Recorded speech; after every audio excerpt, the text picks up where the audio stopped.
Hey guys, welcome back to Release the Craftin. Priscilla here for another day of the Haunted Tales Challenge, which is hosted by Belle at Bella Blue Creations and myself, Priscilla, here at Release the Craftin. As the hashtag is Haunt Your Crafts, there is a playlist in the description box with the stories and the videos of the people participating. Check it out. It's down there. As well as the prompt list, which is available on my blog. It's available on her Ko-fi page. Find it, pick it up. Make a little art.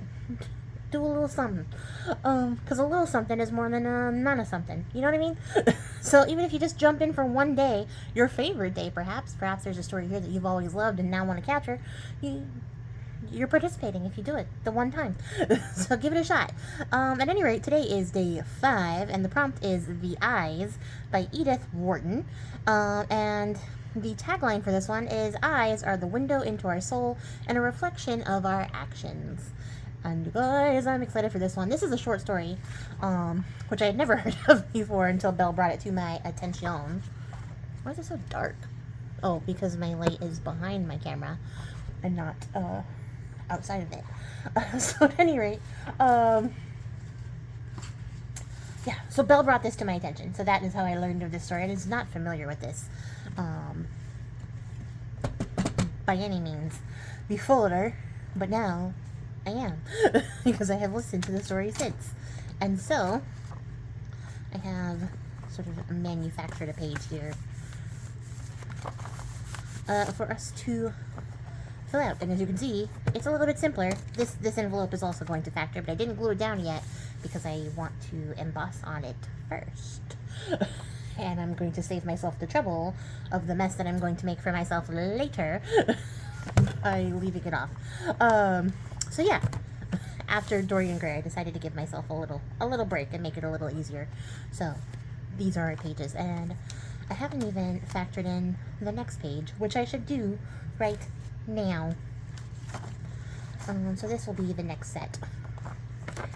Yeah.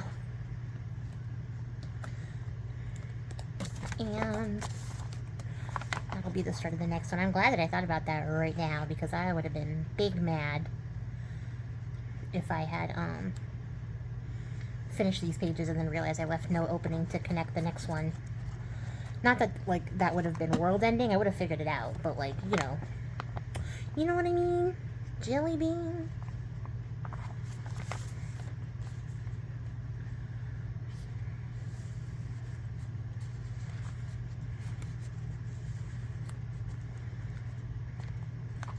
So, we'll get that stuck down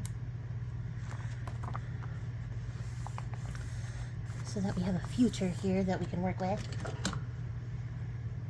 And, you guys, I found the best image for this. It was actually in that Gothic art book that I've been using, and I have just been sitting on it for days now and just staring at it, being like, yes, my pretty, eventually you will come to pass. And I've just been so, like, hyped to get it into this book that I wanted to skip a couple of days and make, like, a separate little booklet until I was ready to, like, incorporate it in. But then I was like, could you just go in order? Like, why do you have to be this way? Because, you know, I got that spicy brain that tells me to start a new project before I finish the old one. Even in the same project. Where my brain was like, please, go do something else. Instead of the pages that you have already committed to doing beforehand. Please skip ahead and make it very difficult for yourself in the future. And so,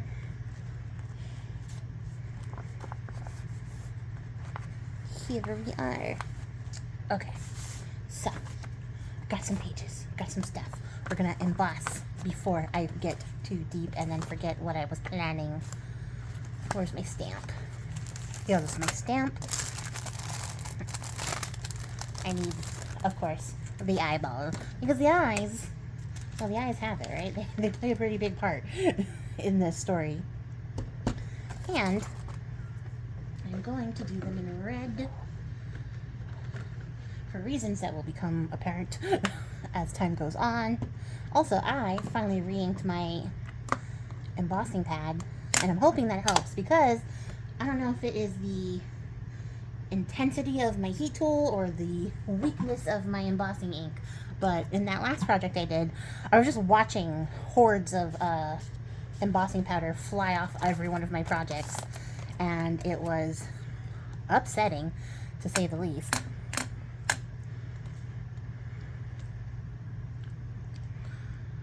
Should have maybe lined up the stamp in a straight on fashion, but here we are. Live, laugh, loving together. And do I fix it before I go on to the next one? No. Don't be ridiculous. But yeah, I would like heat it up and I just watch all this embossing powder just fly away like I hadn't just stuck stuff down on it. So I was like, okay. So I got the re-inker, I re-inked it up. I'm hoping that this works. I'll kind of press a little bit heavy on that one. You can see the lines all blown out. Well, maybe you can't see it. I can see it with my elf eyes. I don't know if it'll pick up in the reflection there, but it'll work. Also, it kind of looks like big old teardrops. You know, it's like part of the drawing, but like, I'm telling myself it looks like big old teardrops. Because I think that's going to be on brand. Ugh. Get in there. Yeah. I've also had a fair bit of coffee before I started recording. I did finish up the Dorian Gray video before I started this one. And then I was like, you know what I'm going to do? I'm going to like shotgun a cup of coffee before I start this video. So that this way, when I start to record, I'm not like, because all of the energy has left my body. So this could be interesting. Or I could just crash gloriously. That's also a very plausible option. How are you smudged? Huh? How is the rest of this perfectly impressed and then there's just a smudge in the middle? So at any rate, this is a short story. And it's not even a very complex story. But it's a very interesting story because of the themes that are brought up in the story. And you know, here we love a good theme.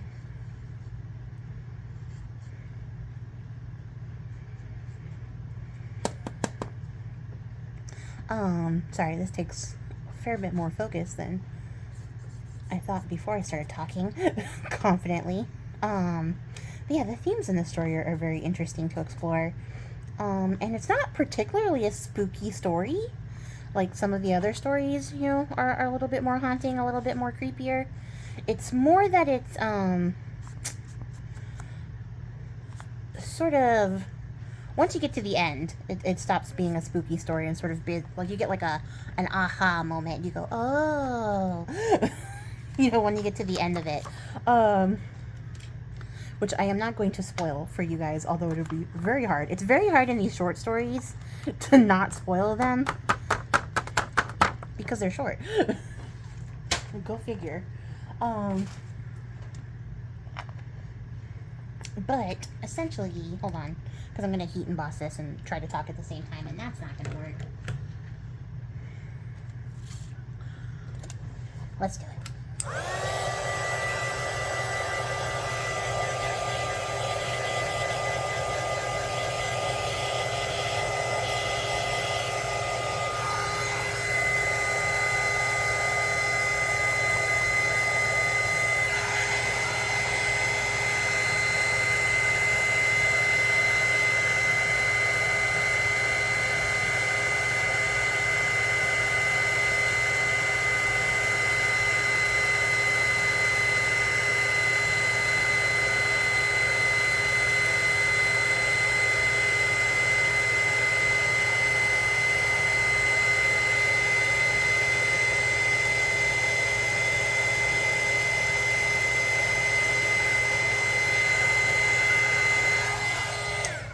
Interesting.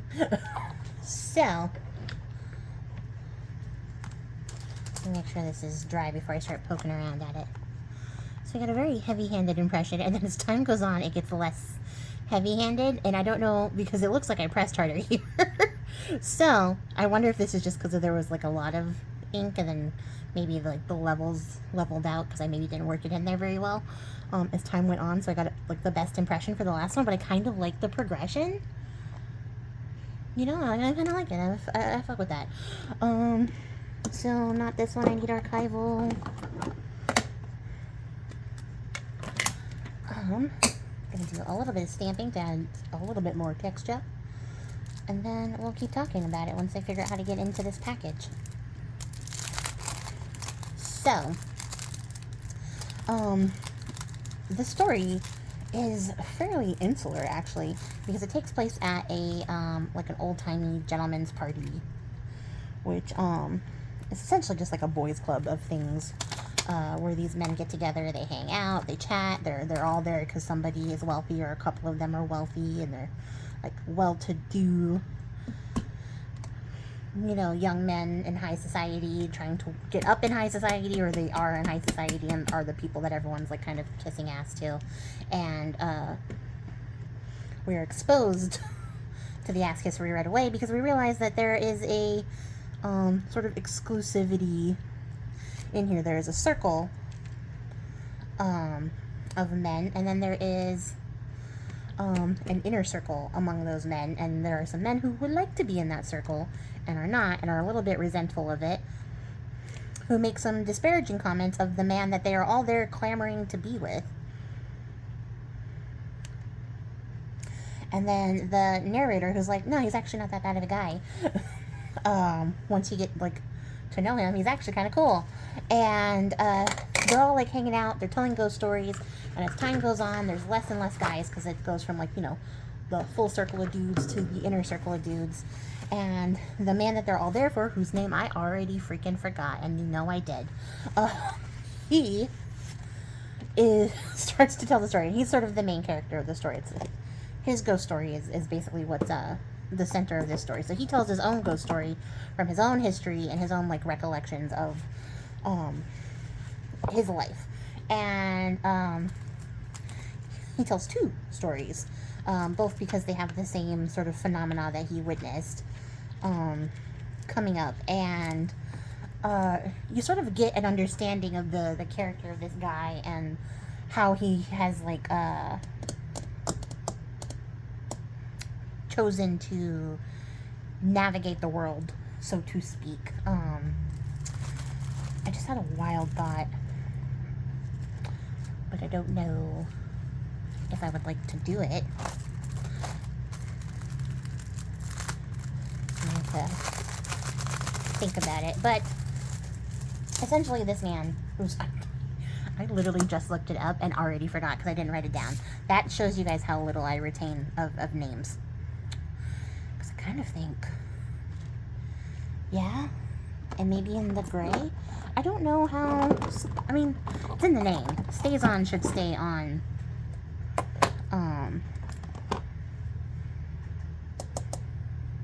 Vellum, right? It should. I need a little dauber dib.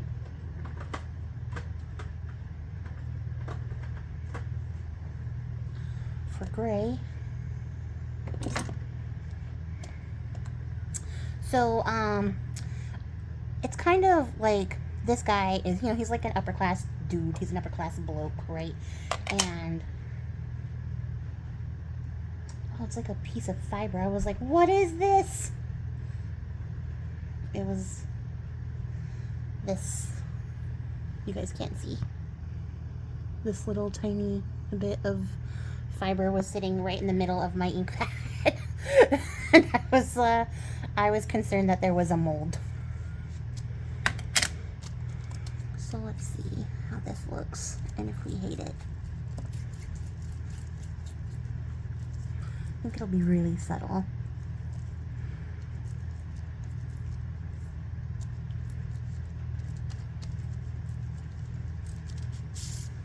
Yeah.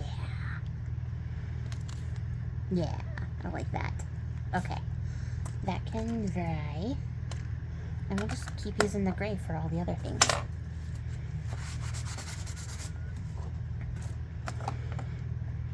So, what was I talking about this story?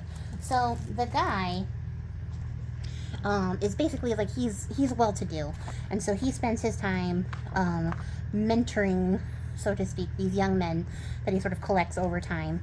And ooh, just rocket launched my scissors to the floor. So it's I guess like kind of a common practice for the time was to mentor these young men, and it's sort of implicitly implied that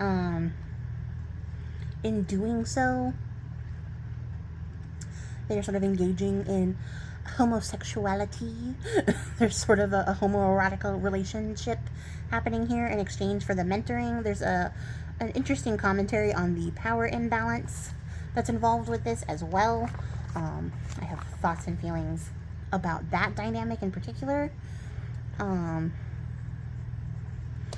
But this is like the done thing. You hang out with these older rich men, then you let them tell you how to sort of get your foot in the door, and they help you sort of come up in the world. They sponsor you. They you know, they fund your lifestyle a little bit. You hang out with them, you flirt, maybe you kiss a little, and you know, it's all well and dandy and it's well and done, and this is sort of the done thing then, which doesn't make it particularly right because of aforementioned power imbalance, but it is just how sort of things work. To get your foot in the door, it helps if you have a wealthy sponsor. And in this case, it's our main character. He's the spider check, the wealthy sponsor here. And oh, I'm doing that thing where I've like crowded my whole desk and now I don't know where to put stuff or where things go. I grabbed a couple of papers, obviously because I'm going to get the eyes out of here. I also have these eyes and then this eye, although I don't really want to capture the strange oddities part, so maybe I'll make it like a something, I don't know. And then I thought maybe cutting out these frames and using those, and then there were eyes here and eyes there. I don't know if I'm going to use them. And then I got these because they're written foily, so they have a sort of luxury about them. So this is a misprint. I missed this entire edge. I have one that's like completely printed all the way over, and this one's printed off center, which is funny. So neither here nor there. Cut some stuff down. And then I have some images of men to gather for this as well. I need the measurements. 5 1/4 by 8 1/8. So, our main character, not a narrator, but the character that we're all gathered around listening to his stories about. I really should look up his name. He is the type of guy that you would go to for this sort of mentorship thing, and he would be the one who would take in these young men and then sort of raise them up in society. And it's definitely heavily implied that he expects that sort of reciprocated relationship, or he's there for that reciprocated relationship with these guys. And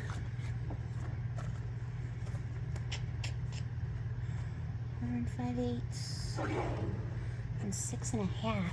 Oh, it's a bummer.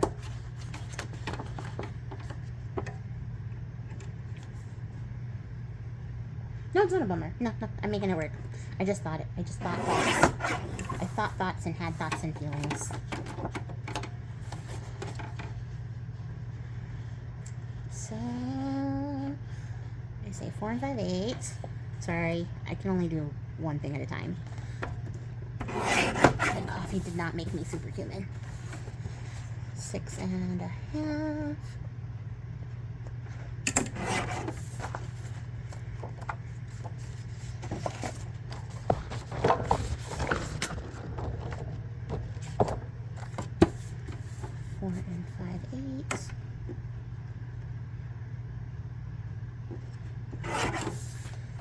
my eyeball? Come here.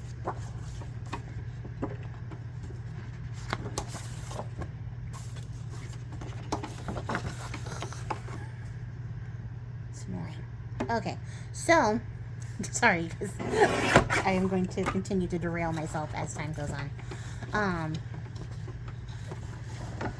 So, 5/8. I'm going to get a couple of the letters in there, that's okay. Or 1/8 of the letters. So now I just have strange oddities. Nothing stranger. And then, what did I say? I said 6.5. You know how to do this. You know how this works. 6.5.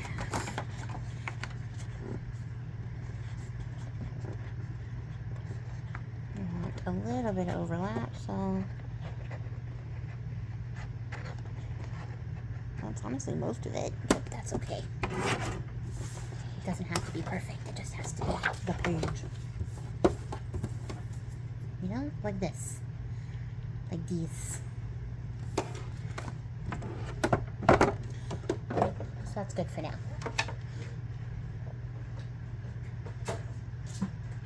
Okay, focus. Lock. So the first story that he tells is about how he is engaged to a lady who happens to be his cousin. I'm not going to spend too much time exploring that idea. I don't love it, but it is the thing. And he ends up breaking up this marriage and calling it off. And it's never really said, like, explicitly why. But it's kind of understood that he doesn't want to live with a lady. He doesn't really love the idea. So that's why he calls it off. And, or at least that's like my understanding of the story, I guess. But afterwards, he has his first sort of ghostly encounter because in the night, while he's lying in bed sort of thinking about his decision and how he got here in the first place. Do I want this to be the first one? Or do I want it to be the inside page? Maybe the inside. I'm gonna make this a little pocket. While he's like lying up, he sees these eyes, and they're like these angry red eyes that are sort of looking at him. They're full of like anger and fury, and they're just watching him from the foot of his bed, and he's like, oh my god, it's so scary. And it is a little scary just to have these floating disembodied eyes staring down at you, like staring daggers at the foot of your bed, right? So he's like, oh my god, that's so creepy. And he doesn't really think much about it, but then he tells another story about how later on, you know, he's doing his thing. He's sponsoring these young men. He's like whining and dining. He's sort of entertaining them. And it's never like, did I just stick something that wasn't supposed to be stuck? No, okay. I thought I just like ruined another project. Being mindful of where our stamp pad is.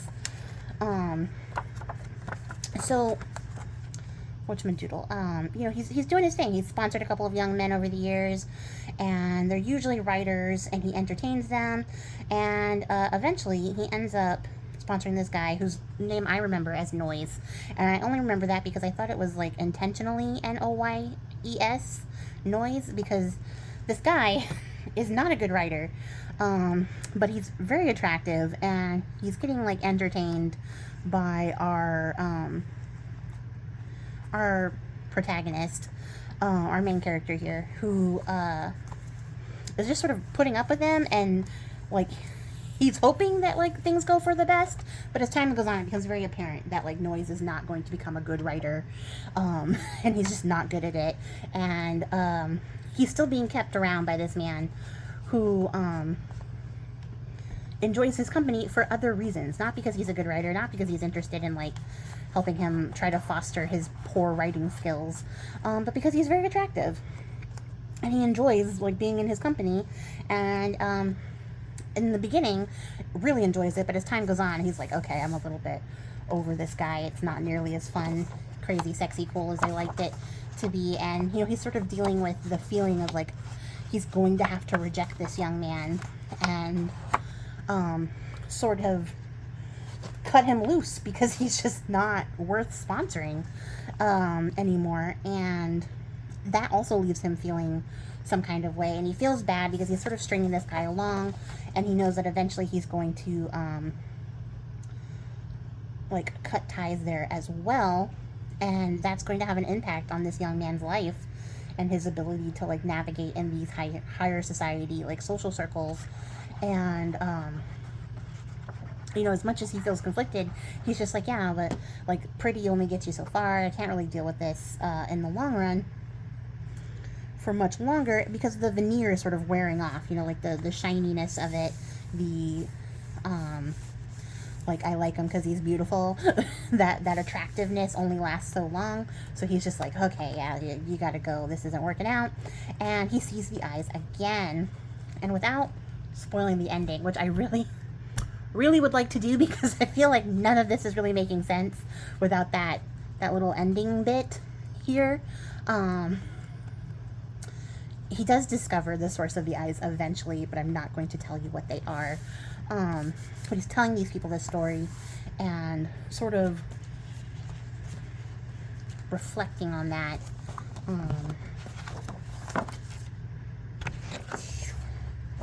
I need my eyes. Out of here. I don't know why I put this down.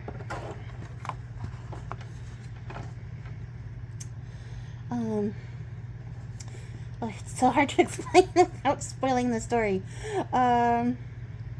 Hopefully I'm getting it across, but in telling of these stories, he sort of realizes that this is like a reflection of his life, and that he's sort of dealing with the fact that he's kind of a dick and was kind of not being his most authentic self, and has like a lot of regrets and frustration with his past self for making these choices, because it's not the best like example of himself. He's older when he's telling the story, so he has like the perspective of time to be able to look back and sort of see himself as he was then, and realize that like he was kind of a jerk. You know, like he just wasn't a cool guy like he should have been. Oh, not still got in there. And yeah, it leaves him feeling some kind of way by the end, and that's basically all I can say without giving it away. And so I would definitely recommend this story. It's very like atmospheric, and I think the ending, the little twist you get at the end, does sort of add to a lot of the story, because at first I was like, well, this guy stinks.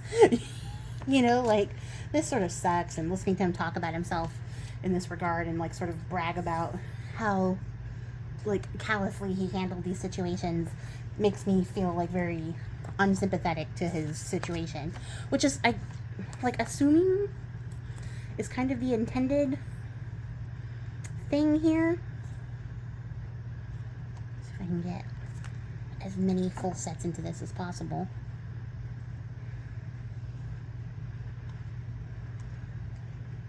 Pretty good.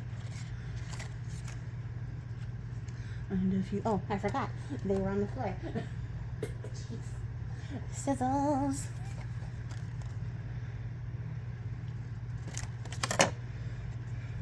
So, yeah, but there's a lot of like things here, like the sins of the youth, and the sort of underlying message about him very likely, very obviously being an LGBTQ person, a gay man. And so it's never, like, I guess directly stated that he's a gay man, but it's very, very obvious and very, very implied. But even though it was like the done thing to foster this sort of relationship with young men at this time, it wasn't the spoken about thing, you know, so he can't be open about it, and you get sort of that sense of like, because he can't be out and authentically who he is. Should I have done it this way? Probably. Okay. Wait. This way.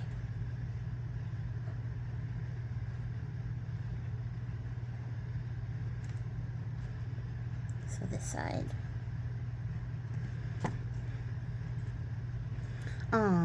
You know, there's like an undercurrent of like the frustration, the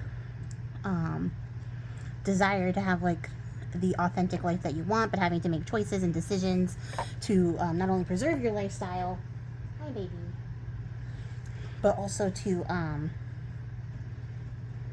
keep it under wraps.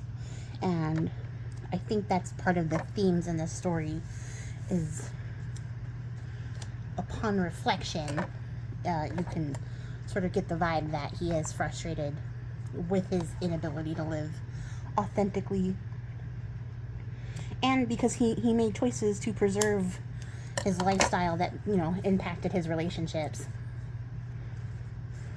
going forward.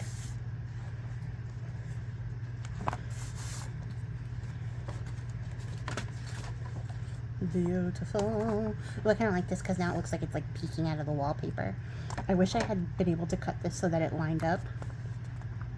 And I could technically stick it down this way and then it would line up.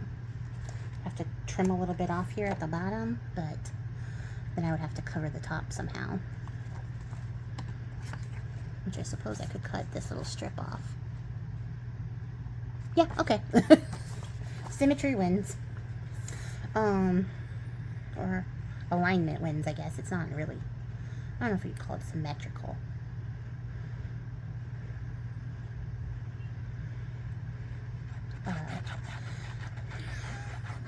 It's just like, I don't know how else to talk about this story while not spoiling it. I'm like trying to tiptoe around the thing.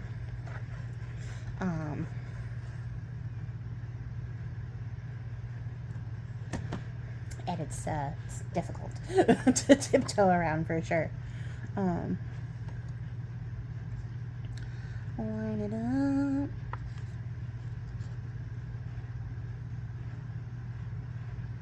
Oh, that's nice. That's satisfying. Almost like we planned it. Okay, we can still fold, so nothing got in there. This will fold.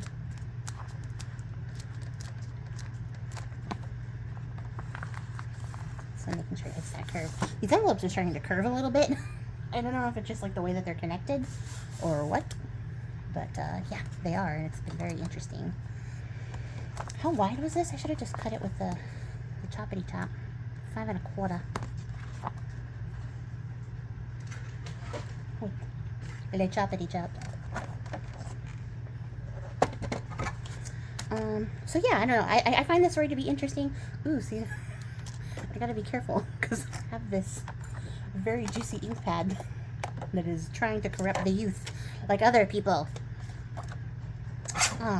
So yeah, I find this story to be very interesting. Because of what it struggles with, it is sort of on the other side of the Carmilla spectrum. You know, because on that one, hi baby. Did you need something? What's going on? What are you doing? What's up, baby? You gonna say hi? I'm not opening the door. It's really hot today. You're gonna have to wait till the sun goes down. I'm sorry. She wants to go outside. That's what it is. But it's too hot. And my air conditioning is acting funny in the way that tells me it is going to go down soonish. Which is upsetting. But what was I saying? So it's the the opposite side of the Carmilla spectrum, where they were talking about women's sexuality and in regards to lesbianism and sort of the way that they were viewing that. This is sort of the view on homosexuality and the relationships between men at this time, and sort of the hush-hush nature of it all. And again, like another perfect example of the fact that it existed, and you know, these men were having to navigate it however they could without getting in trouble or getting caught up too much in a way that would be like scandalous to society at that time, a la Oscar Wilde, you know, in the same sort of vein as that, because he definitely got caught up entertaining a very similar type of relationship as discussed in this story. So you can kind of see the negative impact of that beyond just sort of the personal crisis that like our narrator's going through. There is an actual real world issue that can come up if things aren't handled just so. And then the question is, do I make one more pocket? I feel like I'm just on a pocket making craze. And I think the answer is yes. Oh, I did this on the wrong side. I just now realized. Because I was going to put my big ol' image here and have it be like revealed.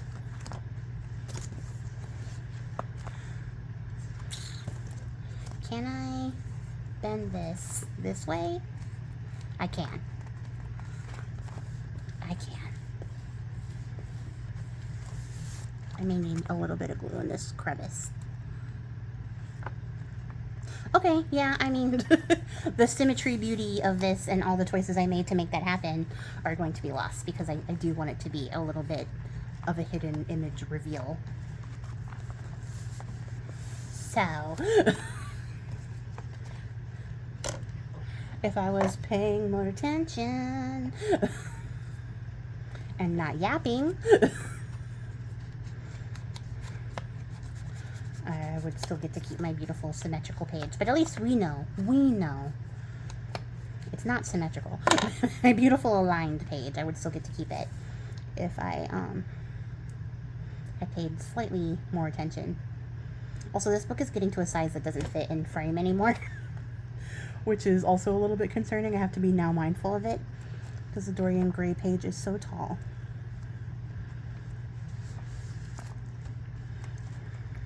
And also, at some point, I must have lowered the arm for my camera, probably just taking my phone off of it, that I realized when I went to go watch back some of the video that it was way out of frame, and I was like, ah, no, curses, curses, because I just like, you know, I was like this for most of it, trying to keep that top part in the shot. How is it? This dries really fast. Stays on dries really fast, which is very interesting. Because I have the VersaFine on my other like dauber for the black, and yeah, I can pick that up days later and it's still juicy on there. But this one just sort of dies off. Like, no, we're drying now because we're staying on. Stays on. This has been an advertisement brought to you by the Stays On Corporation, which is Tsukuneko. Not sponsored. Where are my tiny scissors? Here they are. I just realized we gotta cut that little extra bit off. Which of course is the bottom of my pocket that I glued down just now, so we're losing a bit of that. Oh well. We didn't lose the eyes. That's all that matters.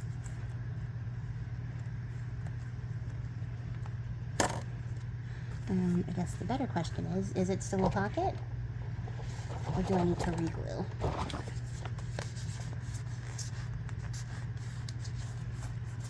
Just one spot.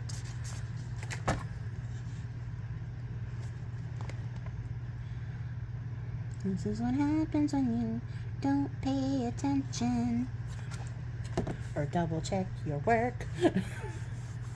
Okay, so pocket, pocket, pocket, little tuck spot, which is code for pocket, and then our main page, which I'm gonna do last because I'm gonna cut these men out.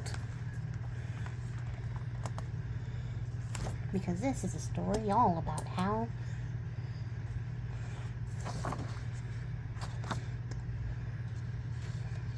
let's see. I'm trying to find some of the dapper men in this collection.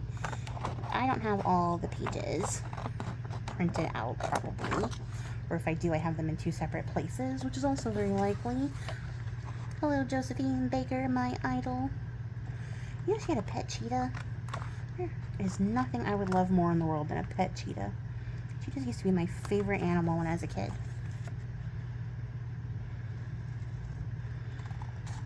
And I mean, like, down to wearing cheetah print and everything. And now, like, I'm like, oh, never gonna catch me dead in animal print. But yeah, no, that was my life. Lisa Frank and cheetah print. And Lisa Frank cheetah print on everything. And having a little cheetah doll.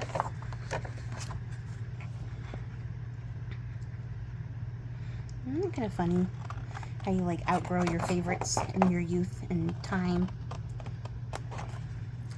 And how we continue to change as people and learn and grow. This is on brand. This is on theme for the story, you guys. Because by the time we get to the end of this tale, or the beginning, the main character, God, I should have looked up his name when I walked away. The main character has, you know, grown a fair bit and is able to look back and reflect on these things.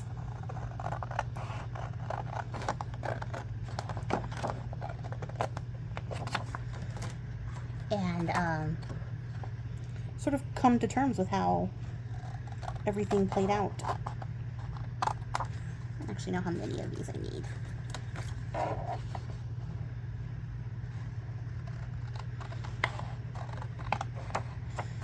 Thinking these guys are just here to represent like the collection of men that have been fostered by our narrator, the ones who have moved through his social circle a fair bit and maybe got left behind in the process. Get out of here, lady. This isn't for you.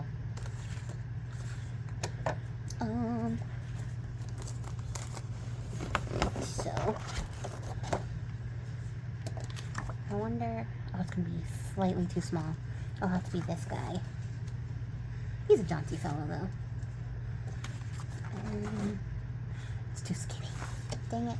I just really like this Caesar looking guy. That is also too skinny. So it'll have to be this guy, who has the look of Brutus about him. Et tu, Brute?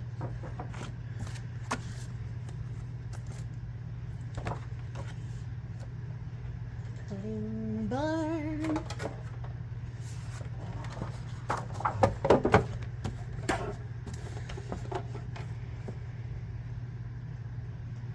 So I don't know. It is interesting. It's a very interesting story. That I cannot talk about more than I already have. I'm interested to see, like, everyone's representation of this story, too. That's not right. Oh, well. Commit to the bit. And like, how people choose to interpret this story. I am intrigued to see how that plays out.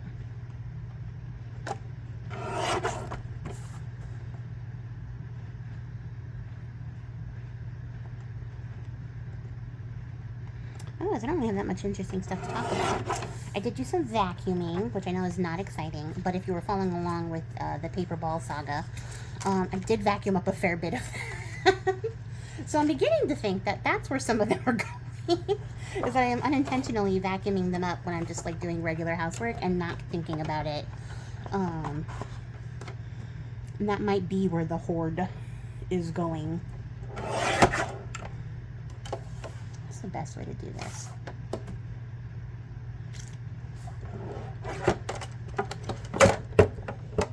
Just cut it out. because otherwise I'm just breaking down this paper, and I don't need to break it down. I just need this card.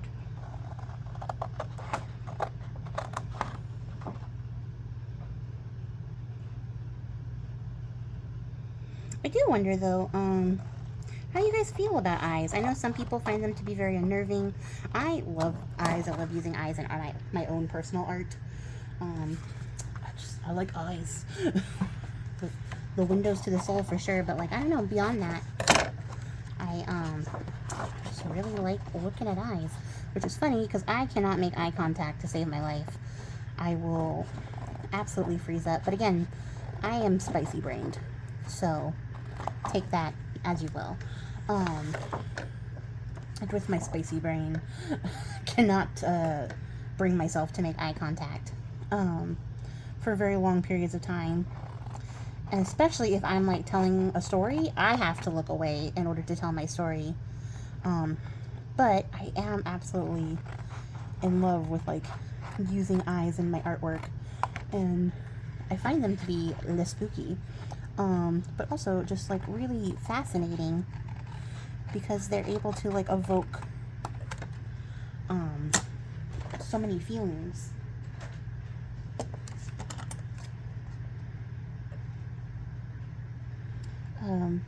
By being something relatively so simple. But like I know, like I have a friend who can't stand like putting eyes on stuff. She doesn't want eyes on anything. She would like it to be eyeless. And I did a sort of dark fairy digital kit at the start of the year for my patrons on Patreon. I'm going to drop that here because why not? And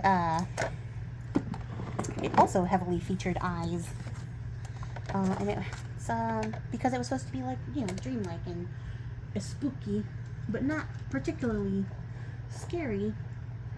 Just like a little bit unsettling, a little unnerving. Where is my knife? If you were my knife, you would be not in the cup like you're supposed to be. Hi, Nico. I'm still not opening the door. Are we having a technical difficulties? We are having a technical difficulties. Dang it. Oh, I found it. I found it. I was about to be like, I have to pause and go on the hunt. But I found it. Oh, there is embossing powder everywhere. I need like one of those little tiny mini vacuums so I can like get the top of this. Although to be fair, there is a well, it's like a desk mat. It's like a giant mouse pad for your desk underneath here. So all I need to do is pull that off and give it a good shake outside. But to pull it off, it means I have to take everything off of it, which is a little bit unappealing. A little bit. I did just clean my desk before I started this whole situation. You know, I cleared it up so I could focus on making stuff and not on the mess that was encroaching on me. Although with this challenge I have encroached a new mess upon me, albeit a fairly easy to clean up one.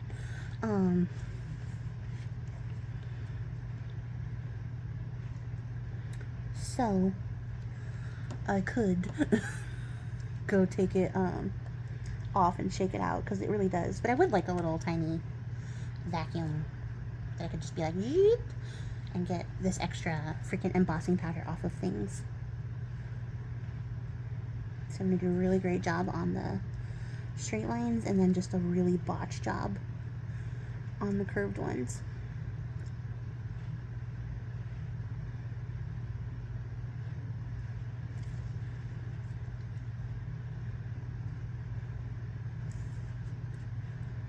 It is important though to move the paper and not your hand. That's not too bad.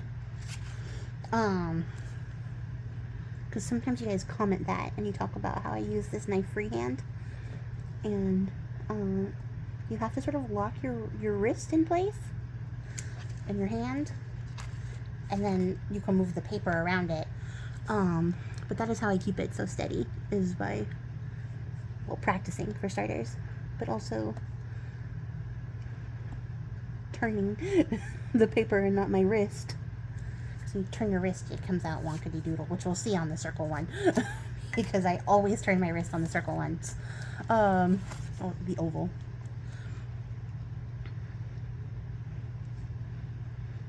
But also, there is a bit of cavalierness to my technique because I ultimately don't care. You know, like I want it to come out nice, obviously. And I would like clean lines. But at the end of the day, like, it's not going to ruin my day if it's not perfect.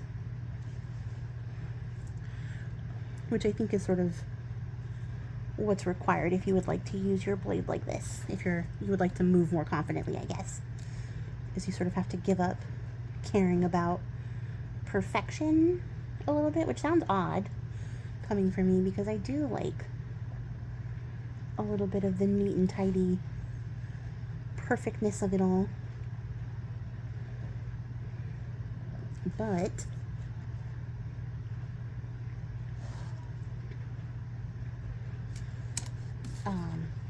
you don't let it bog me down. So yeah, not nearly as perfect. I'm not worried. Clean up what we can with the scissors. Especially this last bit where I gave up. But if it doesn't like really impact the final like view of it all, I'll just go back and ink over what I missed. Although this is probably one of my better circular cuts. Maybe I should talk about how fun it is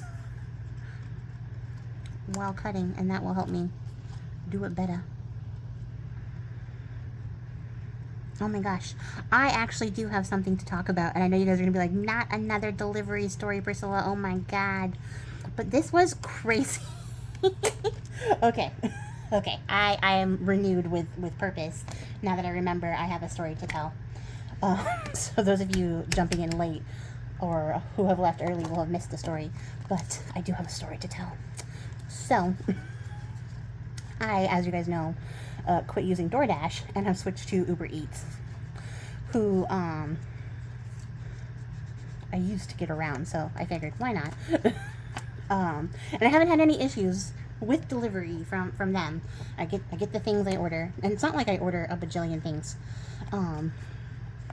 You know, just occasionally, your girl's like, I could use a little Chipotle, and I get it. And sometimes I go, I don't really feel like Chipotle, and then I just get a little Freebirds, which is like Chipotle if you don't have a Freebirds in your area. They just have slightly different vibes, so you get slightly different stuff. And for some reason, although the ingredients are the same, they come out tasting different. I don't know how to explain that to you guys. You'll just have to experience it for yourself. Come on down, I'll take you to both. Oh, here's one. I got a little bit wonky doodle. There we go. So, you know, I didn't even order from Chipotle this time. I ordered a grilled cheese because I was waiting for my groceries to come. Okay, so hear me out. I procrastinated on ordering my groceries and had no food. So while I was waiting for them to be delivered, which wasn't going to be till late at night because, like I said, I had procrastinated, I ordered, you know, a grilled cheese and some French fries and a sweet treat to tide me over. Also, I was very tired this night, so there's some things. I have chronic fatigue syndrome, you guys, so like sometimes I just can't cook. Don't judge me for ordering a grilled cheese. I'm judging myself for ordering the grilled cheese. That's what's happened here.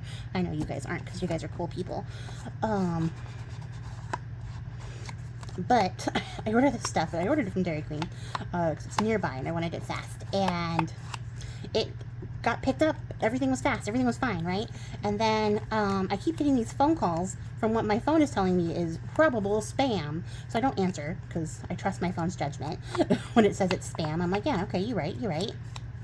And so, if you were all the images I cut out, you would be, oh, underneath the pile of paper I just stuck up there. So, whatchamacallit, the images get picked up. They get picked up fast. Or the images. Looking at the images. Words are really hard. The food gets picked up fast. I'm like, great. I'm going to be eating this delicious grilled cheese with tomato pickles and mustard. That is how I like my grilled cheese when I order it from fast food. Don't ask me why. But I'm like, great. This is on my way. It's going to be in my belly soon. Hunger and crisis averted, right? We're going to be good. And what ends up happening is all the phone calls I was getting were from the driver, which, like, I answer, and then there's, like, no sound except for the wind in the window. So I hang up because I'm like, that doesn't help. And then I look at the messages in the app because I hadn't been looking. I was recording when I was waiting for the food to come.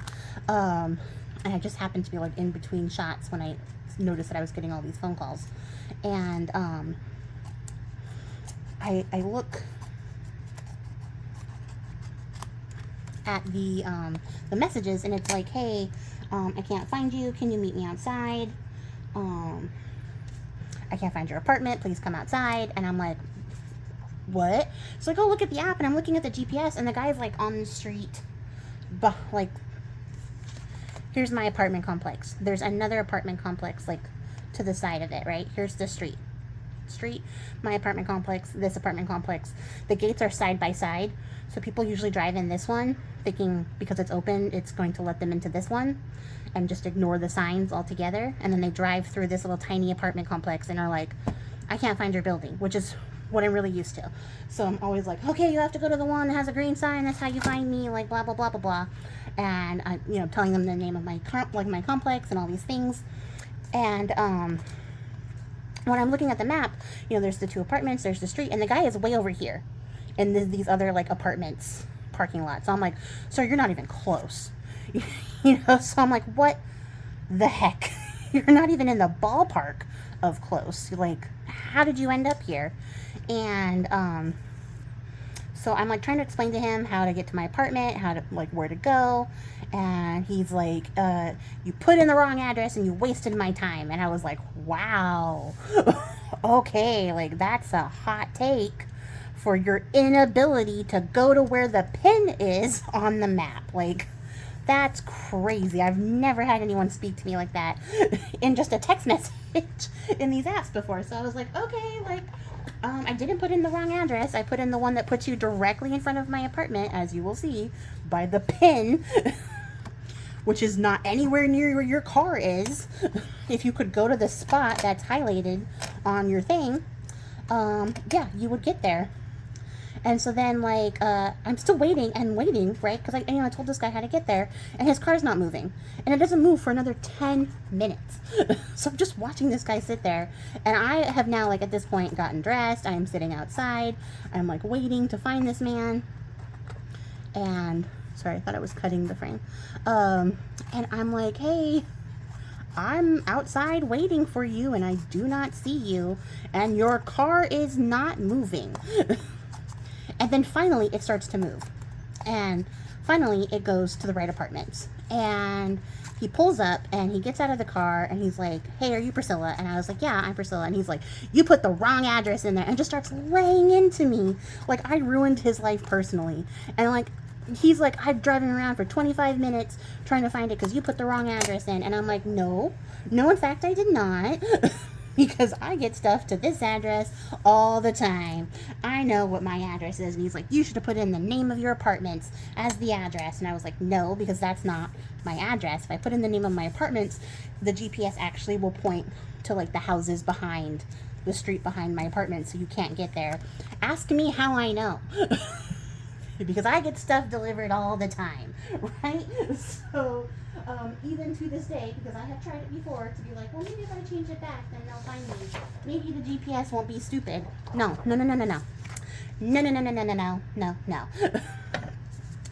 It stays stupid. And just so freaking irritating. I just remembered I have pattern paper I could use as backing.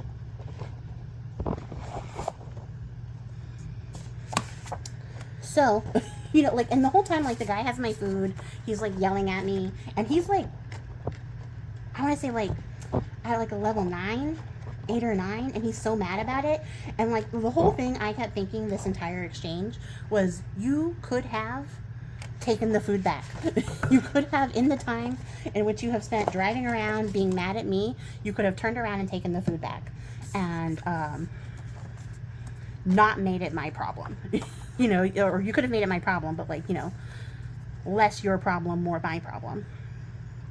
But instead, we're having this scream off because you are so upset and you're big mad, you know? So I'm like, wow, okay, this is so weird. So eventually I'm just like, hey, can I have my food? Because I'm not like trying to argue with this man, right? I'm not arguing with him. He shows me his phone. He's like pointing at the map and he's like, this is wrong because you put the wrong address in. And I turn the map around, you know, because I'm looking at it and I'm like, if you turn it this way, you can see that where it is marked, the address I have entered is right here, this little pin, which is where you now are. So that means that you went to the place you were supposed to go and found me. The address is correct. I know where I live. And he's like, no, it was wrong and you were wasting all my time. And I was like, sir, I order food and stuff all the time and never have this issue with people finding my spot, because most people know to go to where it's pinned, you know, and not to just stop in the middle of the street and park somewhere for 10 minutes and not move their car. But I don't say that. I'm like, nope, I don't have this problem. I order all the time. And he's like, no, this must be the first time you've ordered because this is going to be a problem for everybody. And I said, no, it's not. It is not the first time I have ordered. I don't have this problem. You were the first person to have this problem to this level. Most of the time, it's just, like I said, people go into the other apartment complex, and then they're like, there's no buildings with your number on here. And I'm like, it's because you're not in the right place. And then we go, oh, ha, ha, ha, I went to the wrong place. And then, you know, everybody moves on. Problem solved. And most of the people also recognize that the GPS is not, like, a perfect thing. So usually they're like, hey, I can't find your apartment. You know, the GPS is being weird. Can you just sort of explain it to me? And then I explain it, and they go, oh, yeah, here it is. I found it. And again, it's that two-gate thing that throws people off. I've never had anyone sit at the apartments across the street and be like, I can't find your apartment. Well, no shit, because you're not even on the right side of the street. So, he eventually, like, hands me my food, and I'm like, okay, like, and he's still yelling, like, the whole time, just yelling, and I'm like, I don't even understand what the purpose of this is. Like, what do you hope to gain by screaming at me this much to this degree? And he's like, can I get a picture of the food at least? Like, sir, first of all, like, you could have had a picture of this food at any point in time. In fact, you could have thrown it at me and walked away and wasted less time than screaming at me would have like gotten you. And so, all in all, it took him like 30 minutes to deliver this food because he was so hell-bent on arguing with me about how I put the wrong address in. And I was like, again, my address is correct. Your inability to read a map is not my problem. And, like, he did have the GPS all twisted on his phone. So I'm thinking he just didn't turn it to, like, orient himself on the street. And that's why he was so confused about where to go. But, like, do we admit that we made that mistake? No. Instead, we scream at a girl in her pajamas on the street because we're butthurt about time wasted. And I get it, you know, because they only make money by doing multiple deliveries and stuff like that too. So I'm not even unsympathetic to that notion, because I would also be frustrated if I was driving around for 25 minutes. But I live close enough to the Dairy Queen that after like 10 minutes of searching, he could have turned around, drove 5 minutes, dropped off the food, and been like, cancel the order, I can't find this person's address, and then just fucked off into the sunset and taken another order. Because by then it's not even worth it. It's not worth the amount of time that, like, he's invested into screaming at me and going the wrong direction. So that has been the craziest experience I've had so far. I reported it to Uber, obviously, because what you're not going to do is scream at me and get away with it. Because, yeah, that was the craziest part to me, was just the way that he was so like intent on screaming at me. And then he had somebody in the car too. So like there was another guy in the car. This guy's screaming at me. I'm out here, you know, I'm just a girl living in a lonely world, you know, hanging out there by myself. Well, this man, this grown-ass man baby screams at me. And I'm just like, okay, all right. And I, like, the whole time I'm like trying to de-escalate, just trying to be like, okay, like, sorry that happened, but unfortunately that's never happened before. Like, you know, if I could just get my food. And I'm just keeping my cool because this man is, again, at a 9 and I am not. I am being very chill and relaxed while this man is losing his shit. Oh, I forgot about this guy. Do I have small enough pieces? Okay. Do you fit? Why don't you fit right there? Speaking of aggression. So, yeah. That happened, and Uber was like, oh my god, we're so sorry. And then when I was talking to the customer service agent, they were like, well, you know, in that situation, you should have left. And I was like, I was leaving, actively leaving, but also this man was just standing there yelling at me on the sidewalk in front of my apartment. I didn't want to, like, turn my back and go up the stairs or, like, open my door at any point because I don't know what's going to happen. And I didn't think, like, the man was going to hurt me or anything like that. You know, it wasn't, like, underneath that impression. But, like, you know, you just never know. And then the whatchamacallit, the customer service person was like, oh, yeah, you're right. That was probably for the best. And if I had thought more about it, I would have just, like, recorded the whole thing and then offered to send them the video or posted it maybe. Because it was just crazy the way this man was yelling at me. But I didn't even think about it because I didn't expect this man to get out of his car and start screaming at me. I expected him to cancel it. That's what I expected. I expected him to be like, can't deliver and cancel it. But I don't know how it works on their side. You know, like, I've never been a delivery driver, so I don't know. I might have to ask. I know some people who've done it before. So yeah, I might have to ask and see, like, what the procedures are for drivers who have to cancel. Because maybe that was, like, an issue, and that's why he didn't just cancel it. But I feel like, I mean, the way that the drivers in the morning cancel on me, the ones who are doing, like, the rides, who are just like, yeah, I got all the way to your house and then decided I didn't want to fucking drive anymore, so I canceled after making you wait for me to get here for 10 minutes. I feel like they don't face a lot of repercussions for that, so I can't imagine there's, like, serious repercussions for the drivers. But again, I don't know. Maybe for the delivery, like the food delivery, there's more of a consequence for canceling than there is for the ride share thing. Perhaps. I don't know. It was just wild. Absolutely wild.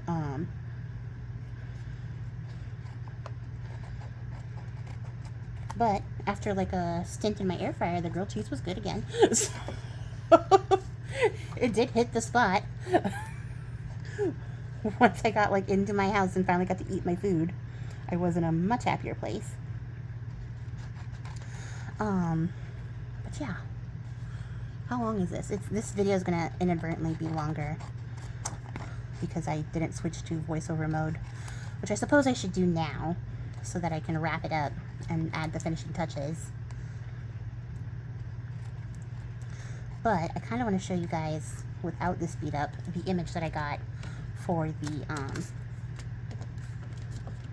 final page, so that you guys can see it without any of this speeding upness gone, because it's so good and so haunting, and I think it fits the story really well in that whole, like, sins of the youth and eyes sort of thing. And I'm so excited for this, the glare. But look at that. Isn't that cool?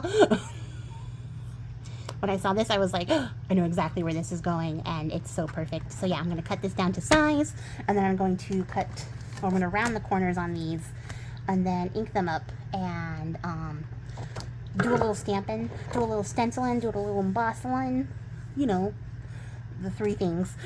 And then we're gonna put it all together.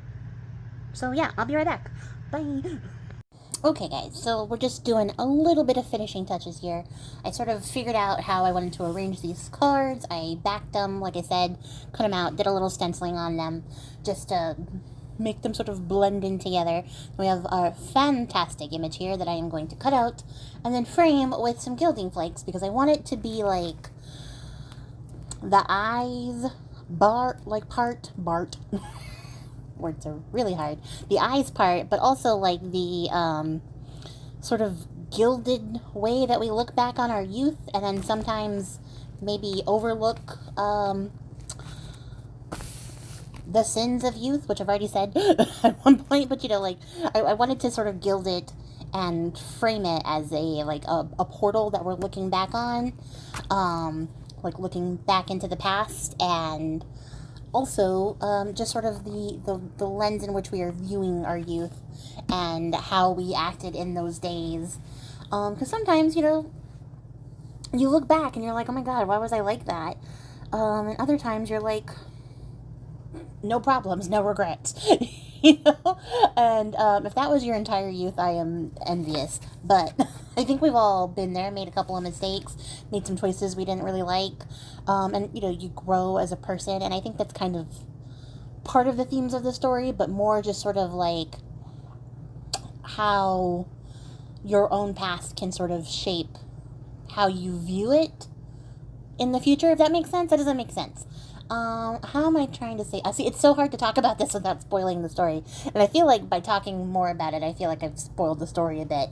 But it's essentially how we're looking back and reflecting on things, determining the kind of person that we've become today, and how we're able to sort of piece together what we did and the decisions that you make to decide whether or not like your actions back then were good or negative, or how you sort of view those through the lens of the person that you are today. It's kind of like that Alice in Wonderland line where, you know, she can't go back to who she was yesterday because she was a different person then.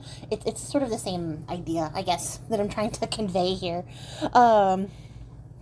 I probably went a little heavy-handed with the gilding. I somehow managed to get it all over the center of the image, which, like, at what point did I stick my fingers in the middle of this image with glue on them? I don't know. Little bit disappointed in myself for getting it everywhere, but otherwise, like, it's fine. I really do like how it came out. It does sort of take the image and sort of make it look like it's sort of trapped in this portal, where, like, the gilding is sort of like, I don't know, the gildedness of youth, like, you know what I was saying? But also, it's a little bit tarnished and worn away, and, like, you know, time has worn it down a bit, and so maybe, we're not looking back as kindly as we could be into the past, and that's all I'm going to say about that. I decided to add in the red. There's no, like, really bloody bits here. The eyes are the red part, because they're red bloodshot eyes, but I just like the way that the red looks. I think it frames this really nice and sort of, closes in this image a bit. Also, like, because I use green as the color here for a lot of the things, it just looked really good against the green. It's a good contrast for the color, so it really pops and makes everything very vibrant. And so, of course, I had to then go back through and add it to the other pages so that it would sort of be cohesive all the way through.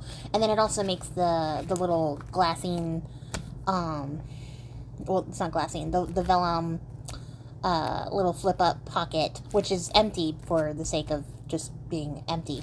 I didn't put anything in it for this, but I can later if I want to. It's still open.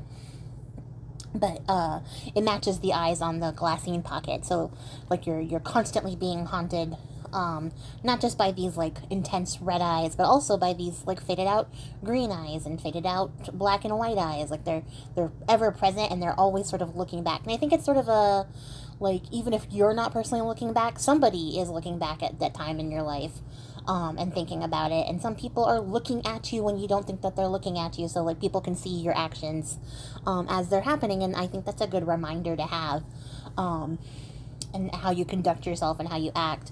Other people are witnessing how you act as well, and I think that's, like, gonna tie this into my own personal anecdote of the day. I think it's part of the reason, I didn't lose my shit on that Uber guy, because, like, I didn't want to look like the crazy person here. I didn't want to look like a Karen. So I wasn't gonna, like, meet his bile with more bile, because first of all, I wasn't gonna solve anything. Secondly, I already told you guys, I'm just a girl. So, I'm mindful of that as well. But also, like, I just didn't want to be the bad guy in the story. I just wanted to be like, hey, let's get my food handed over. Let's get out of here. Let's shut this down. Also aware that, like, the louder it gets, the more people are going to come out and look at me too. So, there's an echo of relevancy to why that story was important to tell right now. But yeah, I don't know what Nico wanted. I went away to figure out what she wanted. She wanted to go outside, and then she gave up on that when I think she realized it was in fact too hot. And because it's like 90 degrees, which I hate here in Texas. It's supposed to thunderstorm, so hopefully that'll bring the temp down a little bit. Fingers crossed. But then after that, she started walking all around and showing me stuff, but she didn't actually commit to anything. She didn't want any treats, she didn't want any snacks, she didn't want any foods, she didn't want any water, she didn't even want pets. She just wanted to walk around a little bit and have me look. And now she's sitting in the middle of the living room, just staring at the wall. So, mysteries of having a cat. Although, I kind of want to get another one. Just, to keep it baffled. Keep it baffling. Keep it mysterious. But yeah, I think even against these, like, the black and gold background, this red really pops. So I really, really like it. I need to get more solid colors of an embossing, because most of the ones I have are, like, metallic or opal or embossing glaze. But I don't really have a lot of, like, solid, straightforward colors. I have some blends that kind of come together as a solid color, but this is just a plain red, and I like it. So, yeah, I guess maybe I'll be investing in more embossing powders this year. But yeah, there we have it. There is the eyes. I know it's sort of a simpler page than the ones that we've done. It is a very short story, in my defense. And I was trying to get the vibe across without necessarily getting the story across. I do like these cards with all the men in it, because it does look sort of like the collection of men that have sort of passed through our main character's life. And how, like, with the eyes being there, like, their looks and their gaze is always sort of reflected here. These are the people who are going to be looking back at this man's past as time goes on, as well as him. Like, there's eyes everywhere is basically the story that I'm trying to get across here. But yeah, that's it for me, guys. Check out what Belle did over at Bellaboo Creations. Check out the playlist linked in the description box below and see what everybody else is up to. Check out the stories there. They're also part of that playlist. And that's going to be it. Come back tomorrow, see what we do for day 6. Can you believe it? Day 6, we're almost done, of the Haunted Tales Challenge, and that's #HauntYourCrafts. And I will catch you guys all in the next one. Until then, happy crafting and goodbye.